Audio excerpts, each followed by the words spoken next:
From 11:59 p.m. tonight, we will close our border to any non-residents and citizens attempting to travel here. This will stop tourists or temporary visa holders, including students or temporary workers, from coming to and entering into New Zealand. The pandemic has really smashed the international education system, where we used to have 120,000 students a year. Now, we're down to about, I think it was as low as 12,000. Kia ora, I'm Tom Kitchen, and today on The Detail, international education used to be a massive earner for Aotearoa. The biggest group from China, followed by India. They contributed a massive $4.6 billion to our economy. After the sector was gutted by the pandemic, there was a chance for a reset. We don't just want to build back the way that we were. We want a sector that delivers higher value, that's resilient, sustainable, and recognised for its innovative international educational offerings for both domestic and international students. But as the school year gets underway, will international student enrolments ever return to what they were? It's not yet clear how strongly the numbers will bounce back. The school can only host international students if they've got space. You need classroom capacity to host students. So that's probably the biggest reason why we will not be going back to 350 or 400 international students in a given year. I'll be talking later to the principal of the Auckland High School that once had the country's highest number of foreign students. But first, RNZ's education correspondent John Gerritsen. There was a report in 2018 for the government that estimated the value of export education, as they call it, was just over $5 billion a year. Now, some of that was the fees paid directly to education institutions. That was about $1 billion or so. But most of it was really actually living costs, so the incidental costs that foreign students incurred when they got to New Zealand. So things like rentals and flats, food and drink and so forth, and also travel around the country, because a lot of students, once they're here, they'll go and do a bit of tourism. So all up, that actually made export education the fourth largest export earner for New Zealand in 2018. So, this was a really big deal. And I think one of the interesting things about this sector is that it also contributes to a lot of quite reasonably high value jobs. So this report actually said about 50,000 jobs were supported by foreign students, and then directly, and then other jobs more incidentally. But a lot of those jobs, are reasonably well paid. This isn't an industry that results in a lot of people being hired at, say, minimum wage. Pretty significant. And just finally on that note, about half of New Zealand's PhD students were from overseas, because the government has long had a policy of treating foreign PhD students as domestics. So they get subsidised, the government subsidises their enrolments, and they are charged only the same fee as a domestic student, not a foreign student fee. So all told, a really quite a big contribution economically, and also in other aspects to New Zealand. And in terms of the number of students, there were about 120,000. So, wow. Quite a big number. And then 2020 comes, and this is just all gone. Yeah, that's right. What happened was a lot of students were stuck, unable to get into the country. Many were already here. Some of those who were here left. Interesting dynamic. I talked to a few school principals about this. They said a lot of their students who came from Europe and so forth might have stayed for a few months and then left. Some left immediately. But students who'd come from some of the Asian countries really found themselves unable to leave. Schools, universities and politics are figuring out what to do with thousands of foreign students who will have to stay in the country over the summer holidays. There are about 50,000 international students in New Zealand, and there are not yet any quarantine arrangements that will allow those who are partway through their studies to leave at the end of the year and then return next year. Once you've opted out of the education system in some countries like, say, China and Korea, it's really hard to get back in. There's certain tests you have to do every year. So they found themselves actually locked in to continuing their New Zealand education. And so, you had some quite sad stories of young teenagers who didn't see their families for the duration of the pandemic. So the numbers dropped a lot. And if we think about that 120,000 students that might come to New Zealand over the course of the year, that was down to around just fewer than 12,000 students by the start of April 2022. By about the middle of 2022, just before enrolments or applications for visas restarted, there were nearly 15,000 foreign students. So a few had been let in under special schemes over the last couple of years. So the numbers just fell enormously. And in financial terms, that's had a huge impact on tertiary institutions and on schools. Prior to the pandemic, they were getting more than $1 billion a year in fees, and really that's more than halved. Estimated they've probably lost a good $1.5 billion over the past 3 years. Absolutely huge loss in fees, as you talk about there. But what has this meant for the industry? What does it mean for the services they can provide now? Well, certainly universities made a lot of cutbacks, or most universities made a lot of cutbacks early on. They could see the writing was on the wall that the number of students they had would fall. So they made quite a lot of layoffs. As many as 230 staff members at Auckland University of Technology are facing redundancy due to the ongoing impact of COVID-19. A significant drop in international students as well as economic pressures has driven the university to a proposed restructure. Foreign students generally pay, more than twice what a domestic student is worth to a university. I know in schools they also have had to cut back. A lot of them have lost their international student departments almost entirely. They haven't been able to keep staff on. So, there's been some big impacts on schools from that. There's things that they would have funded out of foreign students' fees that they haven't been able to over the last couple of years. So if all these people have been made redundant, as you say, how are we going to build up the staff that are needed again in these schools and universities? The first thing to say is it's not yet clear how strongly the numbers will bounce back, so how quickly they're going to need to rehire those staff. But in some cases, the lack of those staff in the first place is going to make it hard to bounce back, because these are people who are accustomed to working with agents and encouraging students to come and look after the students when they're here. Obviously, courses can be rebuilt and so forth, but I think they have found it really difficult having to make cutbacks to staff numbers and to certain courses because of the lack of students. And that will take a while to rebuild. One of the sort of side effects of all of this is that it happened just as the government was pushing ahead with the merger of all the polytechnics and most industry training organisations into a single entity, Te Pūkenga. So you have had this merger going on at a time when polytechnics income from foreign students has absolutely nosedived, and for many of those polytechnics, the foreign student enrolments have become very, very significant. So they've been recording a lot of deficits over the last couple of years. Universities, interestingly, not so much. They've by and large been able to make surpluses because they've budgeted for this and made layoffs. Polytechnics, for some reason, have found that more difficult, and they have had a lot more financial damage from this, and they've really struggled. How many students are we expecting back around the Motu this year? Yeah, really hard to tell.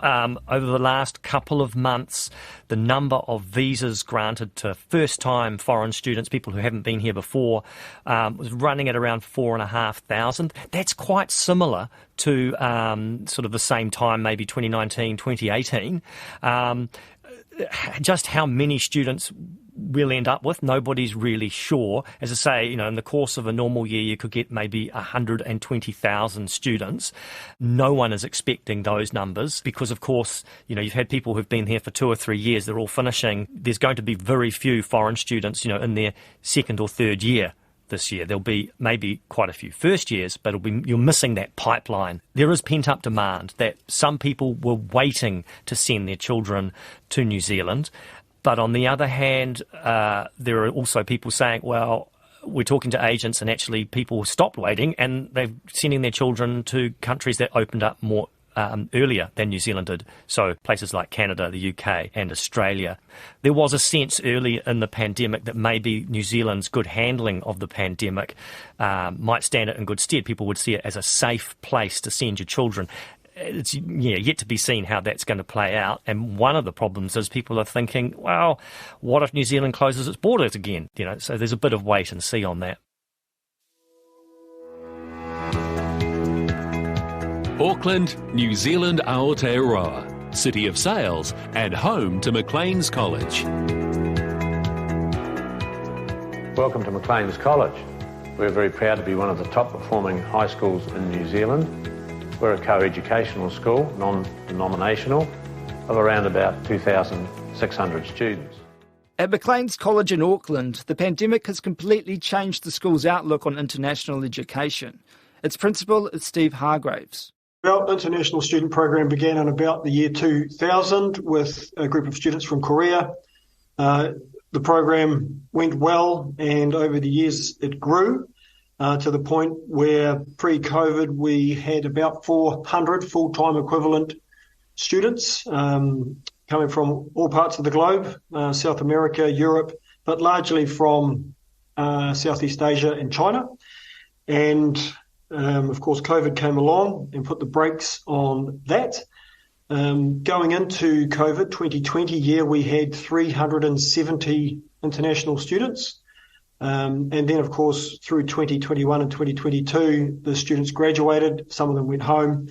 And by the middle of 2022, we were down to about 110 international students. What did that mean for your school when you had that huge drop? Well, international students add quite a lot to the culture of the school. I mean, we're a very diverse school, 82 nationalities on site anyway. But the international students bring a nice flavour to the school, particularly the students from Europe and South America. So we lost that element of the school, which was a pity. But we also lost that financial benefit of having international students. So what that required was for us to trim budgets, which we did. And we also took an increased number of out-of-zone students in 2021 so that we could offset some of the drop in revenue from international students by taking in domestic students. Well, you say you had to trim budgets. What did you have to trim? What couldn't you offer? Unfortunately, it did impact the teaching and learning programs. So all of the faculty budgets were cut by 20%. So that just meant that some of the, nice things that we like to do around field trips and extra resources and, software programs that have licensing fees, we weren't able to purchase or to do. Look, there were a couple of other things happened through 2020 and 2021. We did receive some support payments from the government, which was gratefully received. That really, between us pruning the budgets, still having quite a large number of students for 2020 and 2021, plus those support payments, we were able to balance the books. So we didn't actually go into the red in any of the last 3 years. We talk about the attraction of New Zealand. What is the attraction of New Zealand for international students? Why do they want to come here? Well, there's several reasons, and it does vary a little depending on the purpose of studying abroad. There are quite a few students want an experience in a new country. So we find that with the South American and the European students, they quite often like coming to New Zealand because we have great outdoors, we're regarded as being safe, and they want to enjoy that feeling of independence and having that experience of travelling away. And the school, in some ways, is that experience is almost incidental. They're not here to gain an academic qualification. For the other students who are here to gain an academic qualification, again, we're safe. New Zealand is regarded as safe, and the New Zealand education system is highly regarded, despite what you might hear in the media, people trying to criticise the New Zealand schooling system and the fact we're sliding down the PISA table. We still have an education system that's well regarded. Students they get a good broad-based education. At the higher level, students can achieve very, very well, and it sets them up to study in New Zealand or overseas. What about COVID? Has that helped? I mean, at first we were quite well regarded, I guess, for our success in our COVID policies. That might have changed a little bit now, but initially, has that helped? Do people still see New Zealand in that light? Well, it's interesting. That probably changed over the time of COVID, those 3 years. Initially it was, we've done this great job, we're safe, and, Kiwis went about their daily business and was still playing sport and having barbecues through 2020. And I think the rest of the world was jealous. And that probably did go down very, very well with the international students that we had, because for a big chunk of 2020, they, enjoyed opportunities that students in other countries didn't have. Of course, then if you sort of move through to last year, because we had the COVID wave hitting us later than everybody else, many of the countries felt they'd moved through, and New Zealand was playing catch up. So our reputation took a dent in 2022 just because of that slow vaccine rollout and the high cases occurring when everybody else was kind of moving on.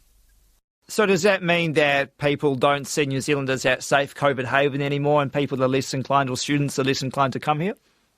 I think COVID almost is not a factor anymore. It's amazing how quickly the markets adjust. So I travelled to Germany last year in October to recruit international students, and COVID almost was just not a thing.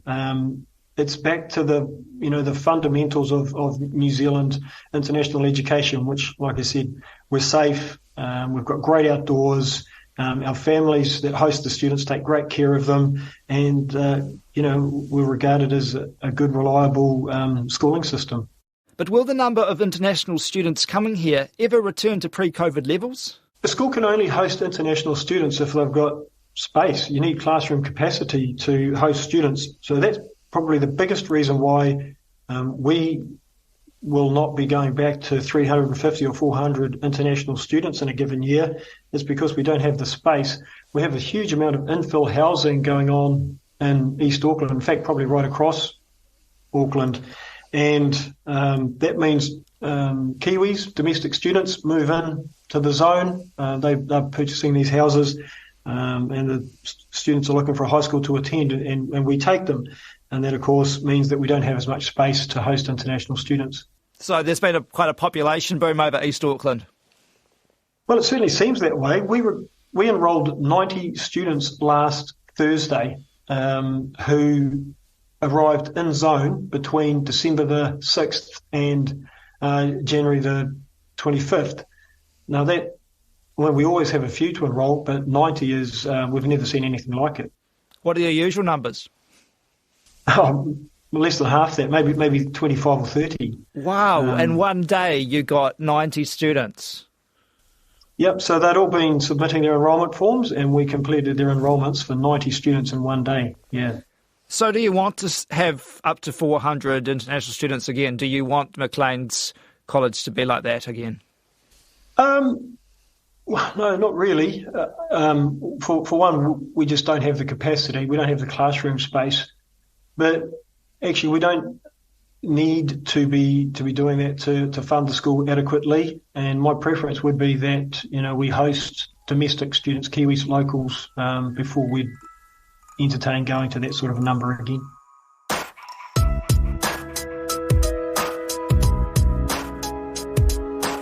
That's it for today. I'm Tom Kitchen.